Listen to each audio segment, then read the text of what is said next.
Jets. This is a podcast. It's called Best of Friends. Here we go now, yeah! Hi, everybody. Welcome to our little podcast. This is the Sparkle Jets UK Best of Friends thing. I'm Mike. My bandmates Susan and Jamie are back here. Hello. Hello. Right on. We're here to talk about a little record project that we've made that was an old idea of ours that is a long time coming, but we finally made it happen. It's coming out June 30, 2023 on Big Stir Records. 2LP, CD, all that stuff. Oh my goodness, it's a beast.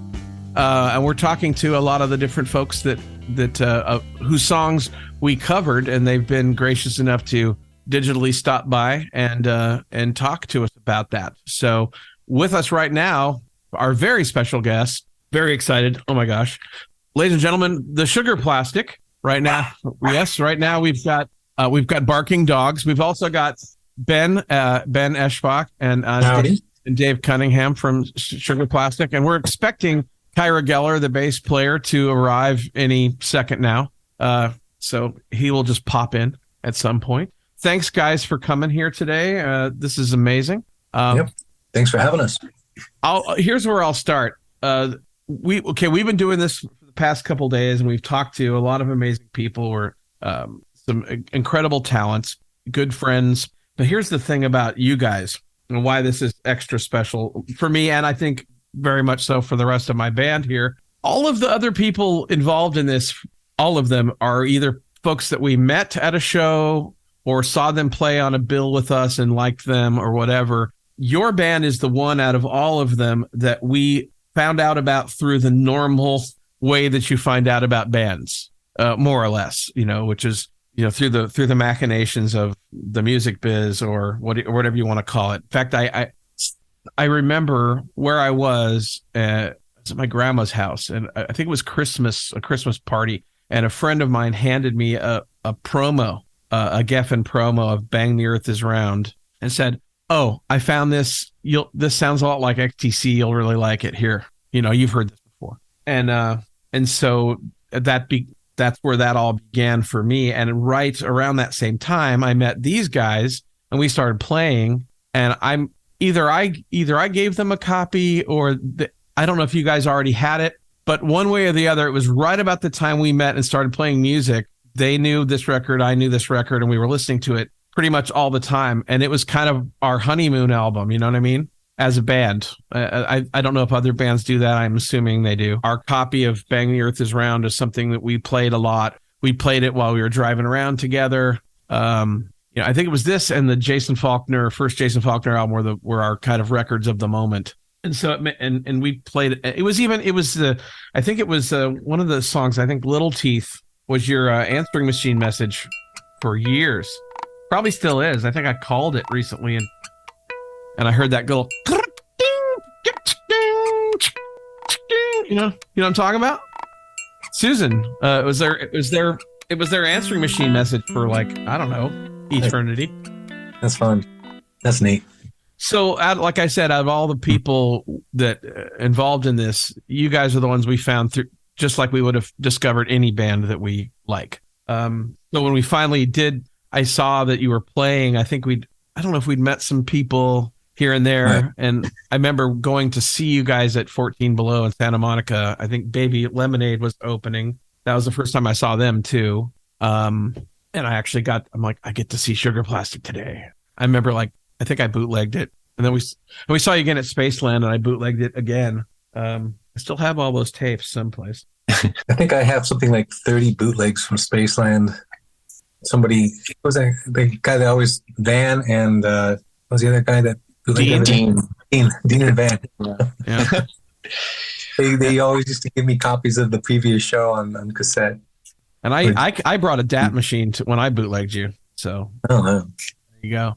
And I was still kind of scared about it too. So I was being surreptitious. I had this little stereo microphone hooked up to my DAT, and I had it kind of taped onto my clothes, and it looked like a little gray teardrop.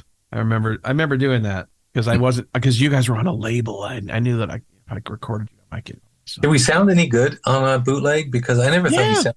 it's you guys always sounded amazing. The thing about it is you're so damn loud. It's a special soup of the way that you guys play.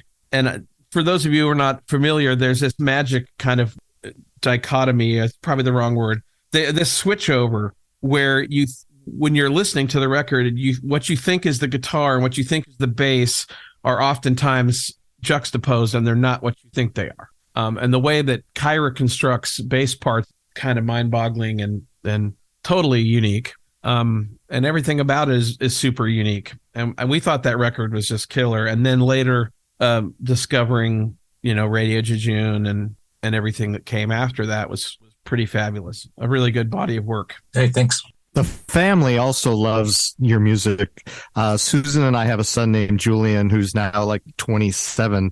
But when he was 3, Susan would be playing that record all the time. And so he's only grown up with Sugarplastic, and he would even go to his middle school friends and say, "Oh man, the Sugarplastic, aren't they great?" And then, the contemporary, middle school kid would have no clue of this kind of music. And he also, one of our best moments was we were playing, was it at Highland Grounds, Susan, when we did Katie? Yeah, we did Say Katie at Highland Grounds. Yeah, and he sang it. It was really cute. Did you guys sing harmony? A little. Yeah. Yeah, he would do the Katie. It would be like Katie, then he would say Katie. It was call and response. I'm in love with you in the worst way, oh Katie. Say Katie.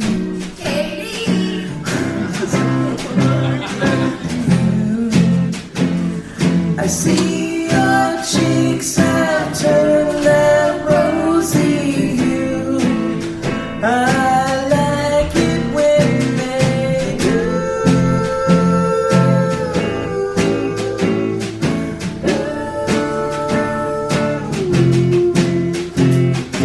I'm in love with you in the worst way. Hey. But I think what's more interesting is, okay, so now he's that old, 26, 27, but he has his own bands, and he will open their practices, their rehearsals, with playing one of your records. Wow. Just as inspiration. It's really cool. That's really cool. That is very cool. Wow. Well, Kyra just showed up on the mosaic. Yes, I see him. Yay. Yeah, so that was our introduction to you guys and kind of where that came from. So getting to actually see you and eventually meet you was pretty neat. And I remember, Ben, one time I don't know how it happened, but you said, something about chess. You want to play chess? And I'm like, sure. And then I found out later that you're like, you were like some kind of chess champion. And I am a total Luddite. I don't even know what an opening gambit is. I think But not a champion, never a champion, tournament player. I really studied the game for a while, but I'm very, very cautious about my chess bragging because someone's going to call me on it and kick my ass. Well, it's okay. I've bragged for you. Pretty much everyone I've ever talked to about you, I say, he's a chess champion, right? So sorry about that. It can go anyway. That's good. That's nice. If somebody else brags on my behalf and gets it wrong, I don't feel morally responsible for it. So, and you guys all do trippy things in your non-musical lives, which are kind of shocking. I can't speak for Dave. I'm not sure. What do you do, Dave, on the day-to-day? I work at Amoeba Music. I've been there for 22 years, and that's dope. Yeah. And hey, there's Kyra. I see just Kyra. Driving through town. The top of his head. And that's pretty much it. And I've got a 5-year-old son who occupies the majority of the rest of my time. So. As they do. And I know that Ben has this interesting distinction of, and correct me if I'm wrong, but you make custom parts for like racing motorcycles, right? Something along those lines? Yeah, high-speed engine components for drag bikes. I've been doing that since I was 14. And I know that might sound like a grease monkey job, but I can assure you, Ben is an engineer, and that's not easy work. It's fun. It's creative. And it's very specialized. Now, Kyra has another. He has a crazy job too. I'm guessing you're like a production designer. Is that the right term? I've done a lot of that in art directing and decorating. I do a little of everything, But like Hollywood movies and TV shows. Mostly commercials and videos. A lot of short films and indie movies and that type of thing. And you just recently did a bunch of stuff for the when our Tiki Palace Oceanic Arts closed its doors. You did a bunch of stuff. Yeah, I spent 3 years working on the Oceanic Arts thing, and me and my friend Jordan Rychek went in every day for a year and cataloged and photographed everything in their warehouse. And then we did a 500-page book on their career. And we did 6 events last year in April, and then a 2-day auction with a catalog from all the photography that we did. It's a huge project. Normally we would have been there because we used to do the tiki stuff all the time. But like, I'm old. We were working. Yeah. We were probably working. Yeah, we were usually working. We should be working right now, but instead we're doing this. You would have loved it. I know, and I want to see this book. I mean, it's probably long gone too, but it's sold out. I could probably get you one. Ooh, I would gladly, do what I need to do to make that happen. And I'm about to put out my first book that I've done on my own. I've contributed to like maybe 24 books so far, but I'm about to put out a book that's solely my own, that I've done all the work myself. And wow. Yeah. So that's amazing. Yeah, you guys that's super cool. There are no slouches. What were you going to say, Dave? Oh, I said that's cool. I didn't know you're putting out a book on your own, Kyra. That's great. Thanks. Yeah, it was a lot of work. Yeah. I'd love to see it. I'll get you one. Okay.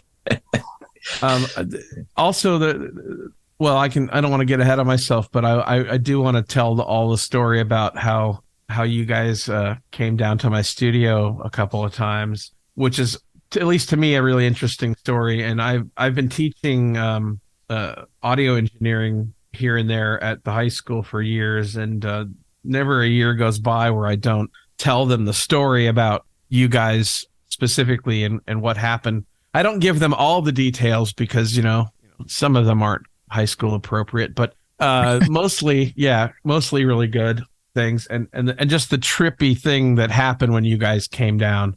Should I save that story till after we hear some tunes? Yeah. Well, Yes. and why don't you do your opening about what we're doing and what this is all about? Okay. Well, just to clarify for anyone of you or anyone listening that doesn't know, we did this album of songs, and it was a long time ago, probably before I met you guys or thereabouts. We did this. Of course you know about this because you're involved. Yeah, remember, Ben? We did that tribute album, and I asked you, hey, do you guys want to do a song? And you had just gotten that crazy keyboard contraption that you had, that really fancy keyboard, and you were just starting to mess with it, and you made a little thing that sounded like a cartoon. Yeah. Here come the sparkles. Right. And you were like, yeah, you can use this if you want. This is what I'm giving you. And I was like, yes, fine. But you're like, but it must be spelled this way. Here come the sparkle jets, with a space between sparkle and jets, because it was a riff on the Roxy Music song, Here Come the Warm Jets, right? Eno. Yeah. Okay. Well, I was close. So you definitely know. So that thing happened, and kind of after we'd made that album, we were joking around to ourselves, like, we should make a list of songs of all the bands that were either involved in that or that we kind of know on the scene, and do a bunch of their tunes and make a response album to this just for fun. And so where to go, the dogs? So we'd made a list of potential song titles, and I'd saved it in my computer, and it was just languishing in there.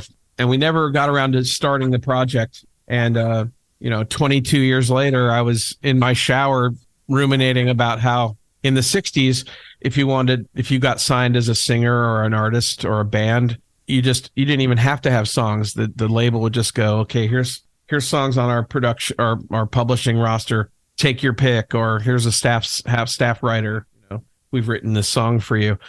And how it would be nice, considering I haven't written a song in a million years, it would be nice to be able to just decide to make an album and do whatever songs I wanted. And then I remembered that list, and called these guys and said, "Hey, would you guys want to do that nutty idea?" And they were like, "Yeah, let's do it." So we spent a few weeks a couple summers ago and just knocked it out, and it was a real blast. And of course, when it came to Sugarplastic, there's obviously a billion songs we could do, but Another Myself was the one that hit us over the head. Obviously, it's track one on that album, and you couldn't get away from that song, at least as a fan. And we'd also tried recording that on a number of occasions, going as far back as like 1998, I want to say, because there's recordings of us. Remember, you guys, when we were tracking our first album, I think before even that it might have been 97 or 98. There's tape of us trying to record that song. We never finished that either. Oh well. But now we have. So you may have heard it, you may not, but for the sake of the listeners, I'm gonna try to spin a second of it.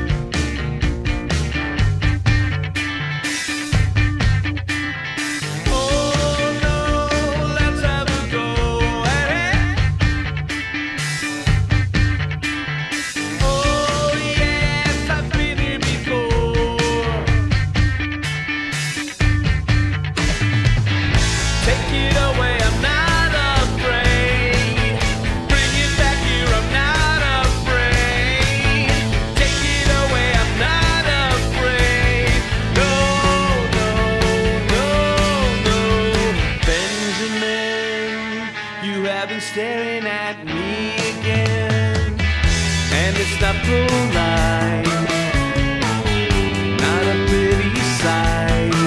I'm saying, Benjamin, you are becoming a late riser,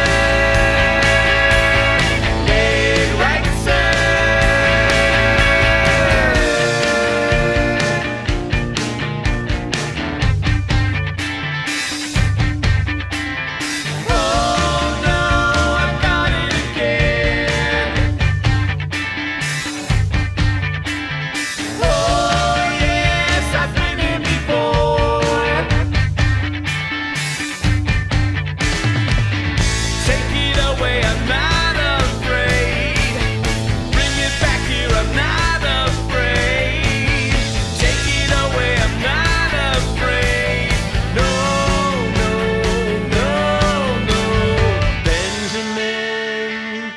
Trying to avoid me again.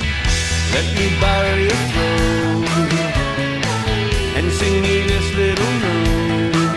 I'm saying, Benjamin, you are becoming a late riser,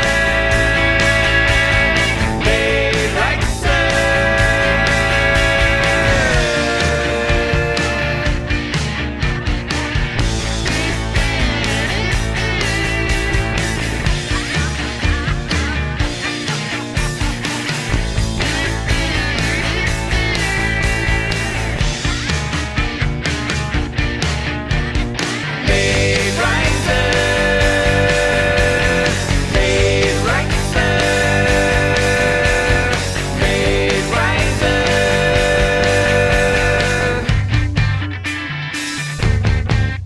We love that song, right? We still love it. Hell of a lot of fun. Not easy to do either. And you nailed that bass. The bass sounds exactly like the record. I thought that was Kyra playing the first time I heard your version. Jamie sounds great. worked hard on that. Sounds really good. Yeah, that's incredible. Well, yeah. I thought you guys sampled our bass, like when I come in after the sample on that stuff because I bow to your technical expertise. I go, I'm not going to nail this properly. So there's a sample in the front end. I think we did. Or is it really a sample? I think it might be. What's or that? We started with that. What I did is I figured out kind of the loop that Kyra plays there, and I snipped it out of like the intro and I looped it where it needed to go because Jamie was like, I don't know I can't figure out the rhythm of it, like how to keep it going, because Kyra probably knows this, but it's just like it's doing its own thing in its own time signature, and it's just kind of looping around, and Yeah. and the rest of the song's in 4/4, and eventually it catches up with itself and it all works. But it was hard to get our head around it. And what eventually I think I did is, I don't know if it's actually still you in those sections or not. I think we may have recorded it, and I kind of looped Jamie too. One or the other. I don't remember now. It was a blend hybrid because he also went into Logic and went and did like a chart of it basically, and we were looking at that, and then I was playing it, and so it's like a hybrid thing. Yeah. So yeah, Geffen can sue me now too. Screw it. Whoever owns it this week, whoever owns that record, I don't know. I hope you guys somehow get access to that someday. That would sure be nice. Oh, I know. I've tried a couple times. I've contacted Geffen, which is now Warner Chappell, or one of them. I can't remember which one.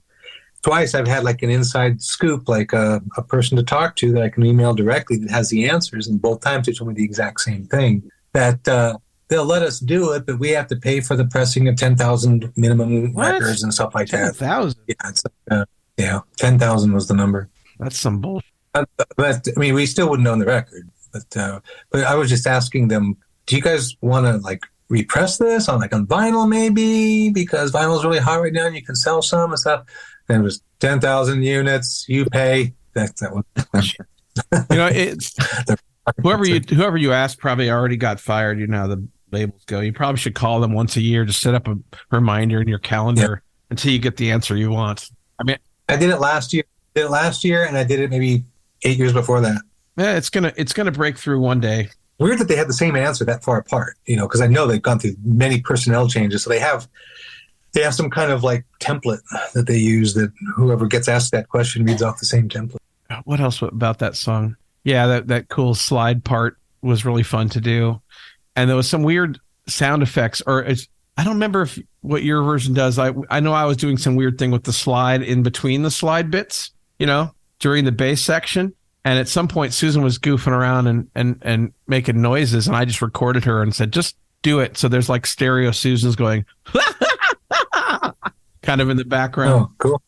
You might pick up on that. But that was a blast. Okay, I want to tell this story about when you guys came to my studio, which was a real fun time for me. First of all, I think y'all showed up right on time. And I remember one time Kyra came the first trip over, and he saw that I had this one poster from this really obscure Disney film on my wall that I had framed because it was a movie that I really liked as a kid. And the next time you came over, I opened the door and he's there, and he hands me this piece of like stationery from that film. Lieutenant Robinson Crusoe. Yeah. Yep. And I was like, wow, that was cool. And another time I remember opening the door and Ben's there and he goes, do you guys smoke? I'm like, I don't, but there's a patio where we can do so. And so that happened, and everybody starts showing up, and everyone's hanging out in the patio. And I mean, I think you were all talking to my roommate or something, and the studio's just sitting down there. And I remember we sat out there on the patio, seemed like all damn day, or at least it was a while. And then Casey showed up, and somebody finally said, well, so should we go down there and do this? Okay, let's go. So we went down, and Casey was there to do all the audio stuff. He's your kind of your sound guru guy, yeah? Yeah. And so he was there to just kind of do his thing. And you guys, we set up live, and we had your little Fender amp, and Kyra actually was using Jamie's for that, his SVT. And then we set up the drums. I think you guys used my drum kit, which was cool. And we spent, the entire day, hours, getting the drum sound just perfect so that you guys could play live and the drums would sound just so. Like he was back there doing this X pattern, up in the air. And it took forever. We just kept dialing it in. And then it was finally, where Casey was happy with the sound. We can actually start tracking now. Is any of this ringing a bell with you guys? Yeah. Okay. Yeah, it is. I was going to say, I remember that stretch of trying to get the right drum sound. And Mike, I remember you saying something like haven't these guys ever heard of EQ? Yeah. It was such a bizarre thing because I've worked with a few people and many since, but I've never, ever had an experience quite like that. But it did teach me some things too about how if you do, mic placement is really all you need. If you're diligent about it. And most of us are just too lazy. Otherwise, you don't need EQ at all if you do your job. I think that was the ultimate goal. Yeah, and it sounds awesome, right? So, and it was cool. And by the time we did all that, and you guys all kind of plugged in, and we were good to go, you started playing a song, and I'm sitting there listening to it, and I'm just kind of turning stuff on, and it sounded just like the Sugarplastic coming out over my speakers without having to do anything, right? Which is the whole point, I guess. And you guys played through the song once, and you're looking at me through the glass, and you go, "Did you get it?" And I was like, "Get it? I was just making sure the tape recorder was running and all the levels were going to work when you're actually playing and not clipping any place." And then you look a little crestfallen, and you said, "Okay." I go, "I'm rolling now." So you went and did the song again, right? And I'm sitting there with whoever was with me. I guess it must have been Casey and maybe somebody else. We were in the control room, and you guys finished the song, and I haven't even talked to you or asked you anything about it. I was having a conversation or whatever. And I hear over the microphones, I hear guitar cases going clunkety clunk. And I hear somebody say, "So Tuesday, right?" "Yeah. Okay, cool. Like 8:00. Yeah, I'll see you there," or whatever. We were like planning your next rehearsal or something. And I come running in the room. I'm like, "What's going on?" And you're like, "Well, you got that, right?" I go, "Yeah, I was recording." "Cool." And then you're like, "So Tuesday, right?" And everyone's packing up and leaving. And I was like, 8 hours, smoking and adjusting microphones, and you did one pass and you're leaving. And I go, "Do you have any other songs, guys, that you know?" And you're like, "Maybe." And you kind of look at each other. "What about?" "Yeah, we can do one more." I'm like, "Cool." So I go in the other room and make sure everything's rolling. You play one more song, and then I hear the cases again. Ka-clunk, ka-clunk, ka-clunk. And I was like, "Cool. Do you want to maybe do a scratch vocal or something, And you kind of looked at, and you're like, "Yeah, I guess I can." And so I think you sang one scratch vocal on one of those two songs. You only did one take of each, and then you guys did go. And since the microphones were set up, I think I took about 3 stabs at recording this same song that we just heard on that drum kit because it was set up so perfectly. I never did finish that version of the song either. I should have probably looked for that, huh, Jamie? Seeing if I could have found it. That sounds pretty much like I'm not sure if I'm remembering correctly, but Kyra can confirm or disconfirm this. Our first full-length album, Radio Jejune, was recorded in a living room, and I think every song on there was one take. Am I right, Kyra? Did we do more than one take in any of those songs? Almost all the songs. I went back in and redid all my bass lines, so Oh, okay. Once, probably. No, I took my time. Do you guys realize that how unusual that is? I mean, I hope you realize that. Maybe it's part of your magic. I don't know. When we did Bang the Earth is Round, we did a bunch of, I guess, Colin Fairley made a bunch of takes.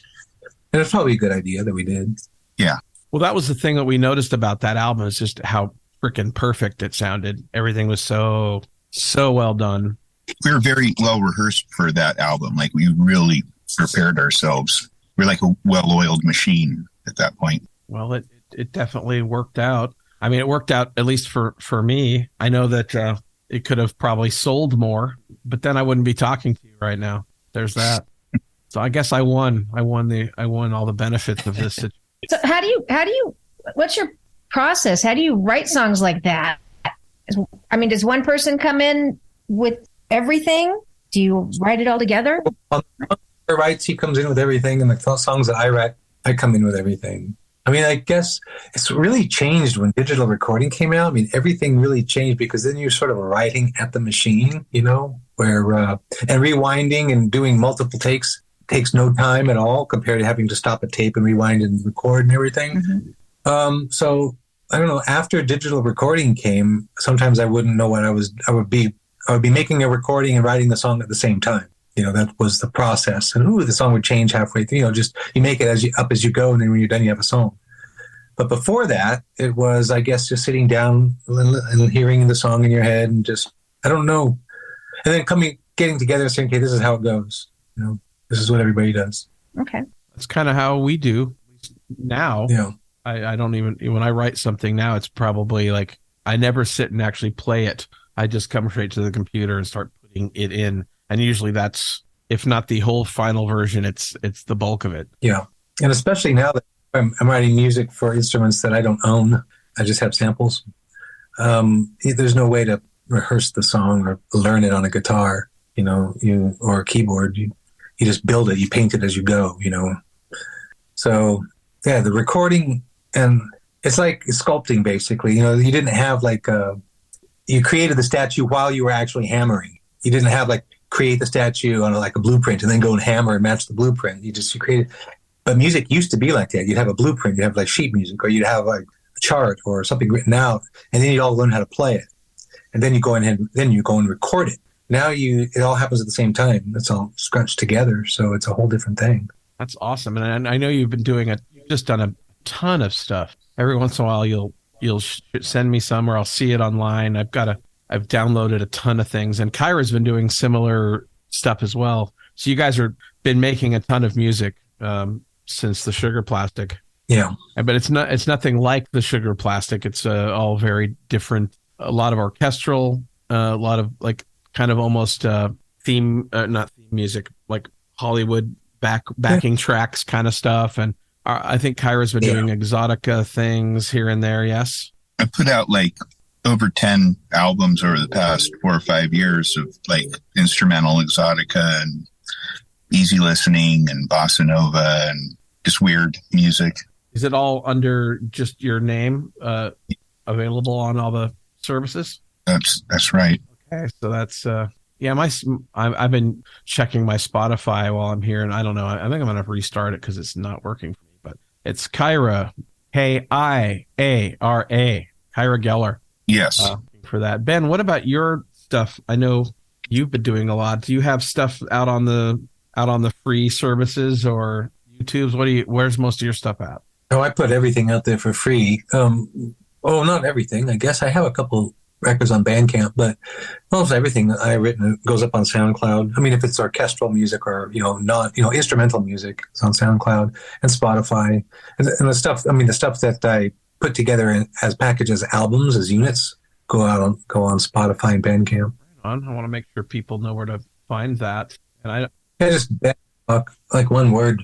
Or you type the 2 words in on Google and we'll take you there. I wonder what Sugarplastic stuff's out in the world. I'm not really sure. Everything. Really? Okay. Everything except Bang the Earth is Round is available digitally through Bandcamp. Okay. From our first box set of singles all the way through Will, our last record. Yeah. And I remember I have the vinyl 7x7x7 vinyl box somewhere. I have an Ottawa Bonesaw box that I got from Rush Riddle. Yeah, just before he died.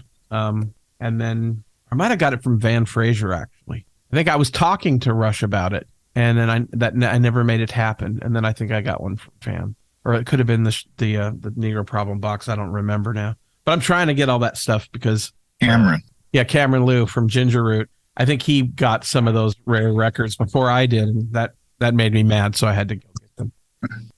So yeah, I always wanted an Ottawa Bonesaw box. I finally made that happen, which is really fun. There's a couple of songs on there that aren't really anywhere else. Although I've had so many bootlegs that I've found or that have come my way over the years. Who knows? I might have more junk laying around than you guys do. Someday we should compare notes. I'm a big Ginger Root fan. All right, on. Me too. Yeah, he's doing really well. Yeah. He just did a big sold out tour of Japan and China, and they're going back there, I guess. I think it might be this month or next month. So, yeah. One of the best live shows I've ever seen. Well, there you go.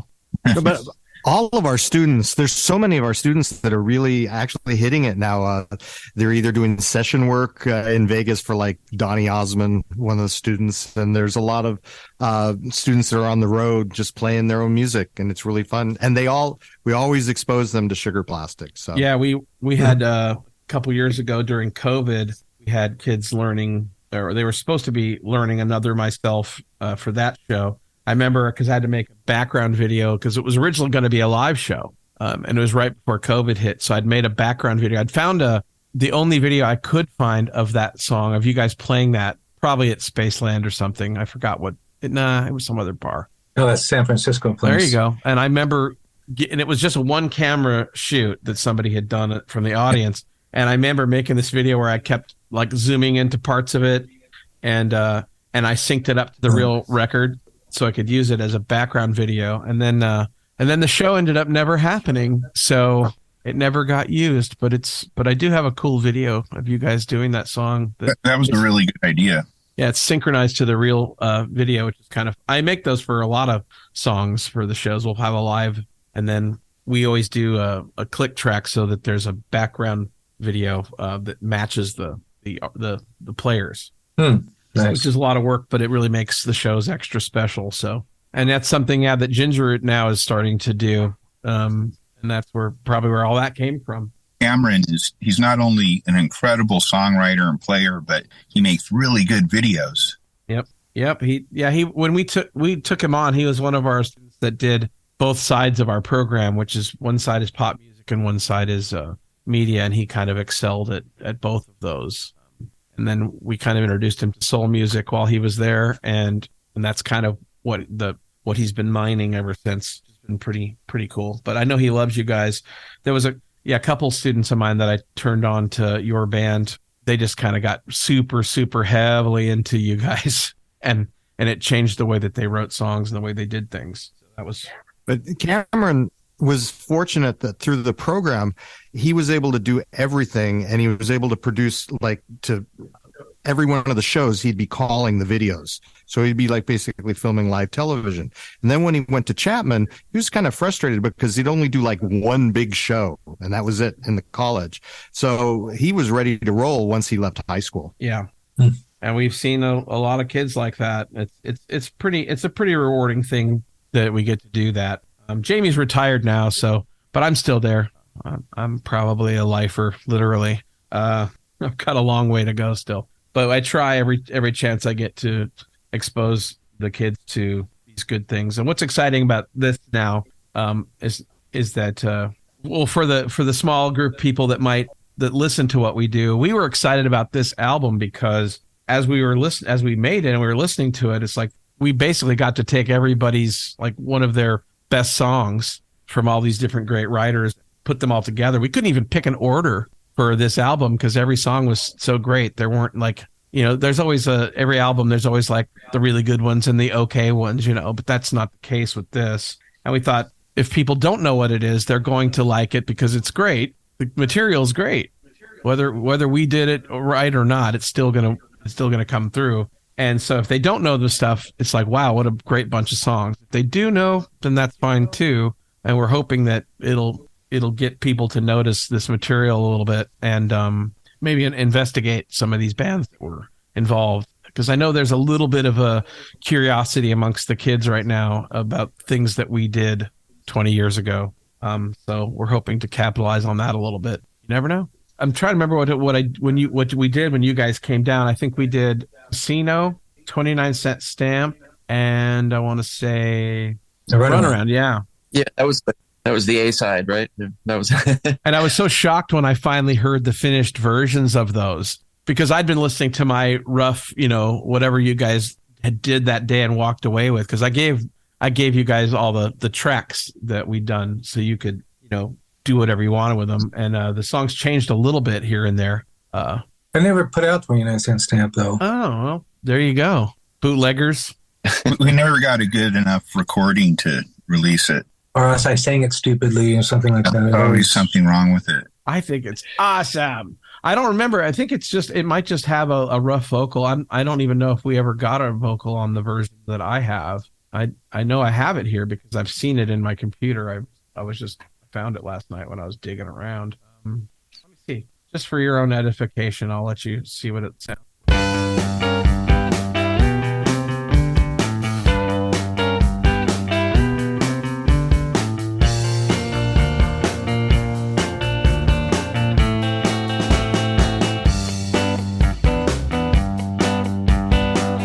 And the only reason I know what this is called because I'd seen you do it live around that time.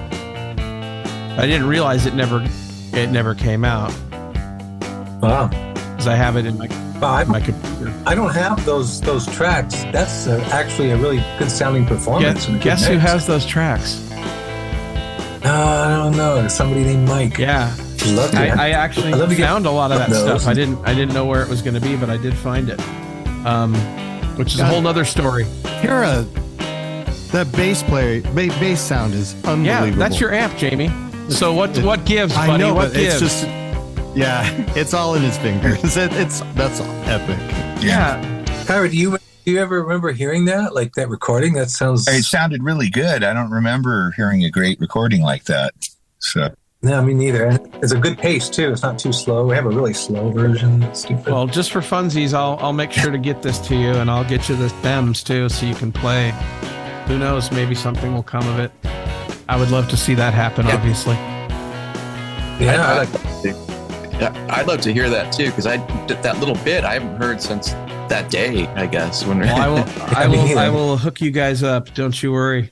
All right. Well, I'm gonna bring us to a close. But geez, Louise, what a pleasure. I'm sorry I talked so much.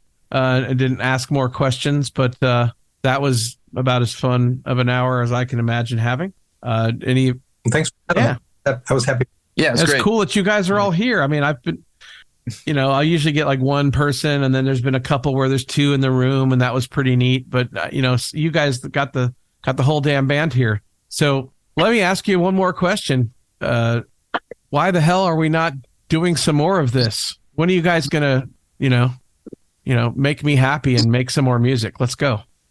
It's easy. It's free. It's cheap. Come on, let's go. Wonder how we do that. I'll host you. I'll- I'll build a studio. I'll make it happen. I know you're in Temecula now, right? Or is that right? No, not Temecula. Tehachapi. Yeah. I don't know. I think any future Sugarplastic music probably wouldn't be recorded in a studio. No, Do people still record in studios? no, but that doesn't mean we. I'm just saying whatever needs to be done. If I can help, I will help. I'm not nearly as good a guitar player as I used to be. Dave, when's the last time you played drums? Yeah, I haven't played much since we stopped playing. But I play on my own recordings that I do on my own songs at home, but it's very infrequent. So Hey, where are your recordings Yes, found? I didn't ask you that. let's see. Some of the stuff I've done is on Bandcamp under the name Sunlit Behavior, so you can find it there. Free download, or name your price, and you can do 0 if you want. Sunlit Behavior. Yeah, All right. that's right. I'm yes, I see it. Cool. I'm on it. I'm following you. All I'm right, on your cool. guest. I'm on your mailing list. Well, Yeah. gosh. Now I think I have 3 followers. There you go. See, guys, you need to follow him. Come on, let's get that number up higher. Just if those of us here do it, we'll be there. All right. Well, that was awesome. Thanks so much for doing this. It was quite an honor and really fun. And you guys have always been so gracious and so kind. We definitely appreciate it, and we hope to see you again. And we hope for some reason you get off the phone and say, maybe we should do some more music. That'd be great. Yeah, All right. I don't know what to say to that. Sugarplastic. Yay! Thank you, Sugarplastic. Thanks, Bye-bye. Great. It's great to see you all. Bye. Bye-bye.